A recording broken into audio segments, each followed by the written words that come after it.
But I do have a trivia question that's going to tie into our topic. You prepped this today. I did. How much of the U.S.-Mexico trade on a yearly basis goes through Laredo as a percentage? I'm going to guess most. I mean, what are the main crossings? El Paso, Laredo, what's over south of like the Tijuana area in South California? Well, that would. Well, I guess I don't know. But I'm going to guess. Oh, that's probably Tijuana. A lot. 40% goes through Laredo. Okay. They say 15,000 to 18,000 trucks a day. How many? 15,000 to 18,000 trucks a day. Is that where you were talking about the Land bridge. cross-border land bridge? Okay. So brings us into our next topic. There's been a freight rate explosion from shipments coming from Mexico to the United States. Even with the proposed tariffs? Even with everything. Okay.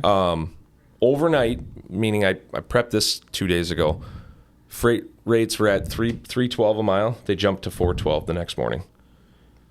For everything. Just because there's that much demand? There's that much demand, and there's not enough capacity for English-speaking drivers getting into the United States. So I see. Every trip or every load that we send down to Mexico, 3 loads come back. That makes sense. But the first week that they implemented the English proficiencies, 400 trucks have been abandoned at Laredo. At the border? At the border. So these companies in Mexico are now starting to charge surcharges for English-speaking drivers up to $500 per load. To cross the border. They also are adding a 25% rate increase premium to high-valued shipments because of these 400 trucks that were sitting at the border. Like 50 of them have already been broken in and stolen with product on them and everything. I'm going to say good for them, right? Right. Like that, good for them. They're taking, I don't want to say taking advantage of the situation, but that's the position they're in. If they're doing it right and legal, here you go. It's free enterprise. It's no different than a tanker endorsement here. Correct. You know what I mean? Or a special Hazmat exemption or a passport or whatever. Yes. But I agree with that. But yeah, so all of these trucks have been sitting dead for weeks now at the border. They can't, I'm sure they're probably circling them out, whatever. But they're noticing increased cargo theft. Some of those trailers are completely wiped out. Yeah. They're starting to add 25% rate charges, so they're just going through the roof. It's nuts. And they can't find enough English-speaking drivers to handle the demand coming in. So maybe this ties back in with that land bridge or whatever, these proposed, cross docks. But the other thing that they're doing that I thought it was very, very funny, the Laredo Motor Carrier Association is offering free English classes every weekend for anyone who wants them so that they can expedite the process, because they said if this goes on much longer, they're not going to have enough warehousing to store all the product to have English drivers shuttle to and from. So what are your thoughts on that? I just thought of the word of the day too. Okay. Well, like I said, good for them. They're taking what they can get. Is now our time to go to Mexico? I wouldn't. We actually discussed that. Look, if they're doing it right, that's what we implemented. We want English-speaking drivers, right? They're falling into that category. They're following the procedure.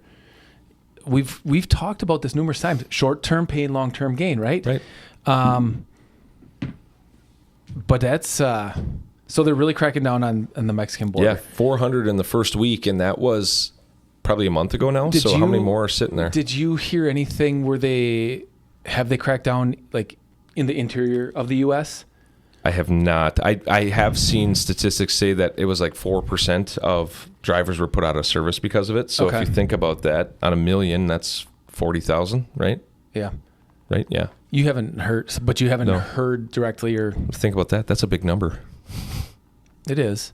But freight has been slow. Right. And we haven't really seen an uptick in it.